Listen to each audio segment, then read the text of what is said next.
Mann, thank you so much for this interview. Trump, of course, is dominating the conversations, but also, I mean, there are many geopolitical themes that are impacting businesses these days. Sure.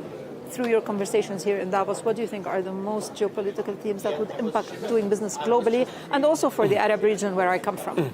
Well, it's wonderful to be here with you today. Thank you for inviting me along. So you're absolutely right. Every conversation I've had, every panel I've joined as a moderator or as a speaker, and every discussion I've engaged with has really homed in on this idea of geopolitical disruption. And so when I reflect on those discussions, what has really come out is this one particular theme.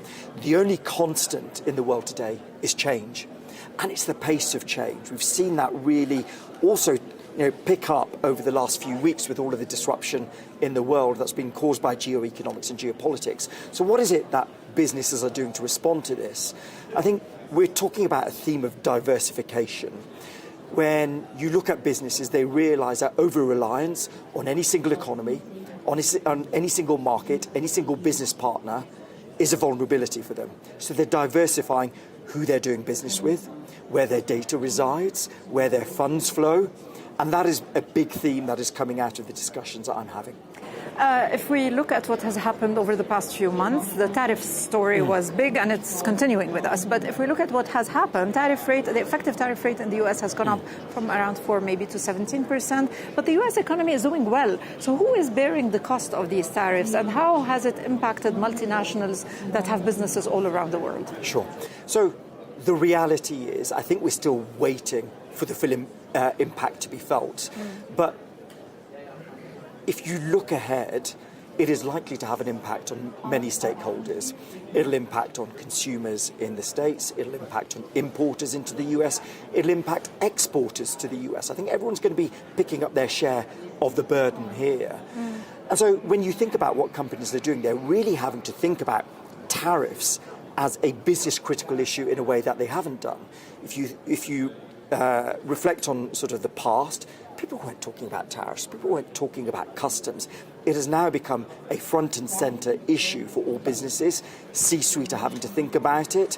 And so if you're a company doing business in the global environment today, you have to invest to understand the real dynamics at play within the customs world. You need to understand the rules around origin, and you need to understand the rules around valuation and classification as well. That requires a lot of homework from companies in today's context and environment. The issue is we're not only living with tariffs, but also with sanctions, with so many disruptions to global supply chains. So how are supply chains being impacted by that? It's a good question, because national security wasn't something that businesses had to think about historically. But national security and geopolitics has really entered the boardroom, its dead center within the agenda of companies today. And it started permeating the business world and the business regulatory space. So we've talked about tariffs. Never used to be a national security issue, it has become one. But for some time, export controls have been another area that companies have had to reflect on, where you have a variety of rules on what you can export out of your country, whether it's technology, software or goods. Similarly, we have sanctions rules about whom you can do business with, whether it's business partners or markets and countries, that came to the fore under the Russia sanctions, where you had countries like even Switzerland, Taiwan and South Korea, which didn't particularly have a reputation of imposing sanctions, they suddenly introduced them as well. But then you get things like foreign investment regulations and ESG regulations. So national security has really permeated the business landscape. Are you worried about what we're hearing, the exchange between the US and the EU about tariffs, extra tariffs and opposing tariffs? I mean, how do these geopolitical themes that we are witnessing today impact different sectors? Which sectors do you think are most vulnerable to that? So we're still waiting to see what will be the response from the Europeans. Today, there's been a lot of noise around the corridors here in Davos about, will there be retaliatory tariffs? Will there be, an investigation launched by the Europeans under the anti-coercion instrument? We will wait to see. But when you do get this sort of trade conflict emerging between trade giants, business really have to think about how to navigate that adeptly It requires thought, it requires preparation, but it also requires an ability to respond swiftly with a degree of nimbleness and agility as well. We have the possibility of extra tariffs by the US over its European traditional partners, Sure. and the EU is threatening to hit back with tariffs. Within these geopolitical themes that we are hearing about, which do you think are the sectors that are most impacted by this?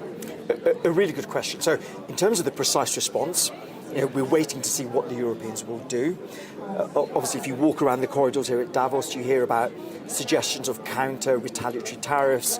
There's some suggestion that there could be an investigation launched by the EU under the anti-coercion instrument. But we'll wait to see what the precise measures are.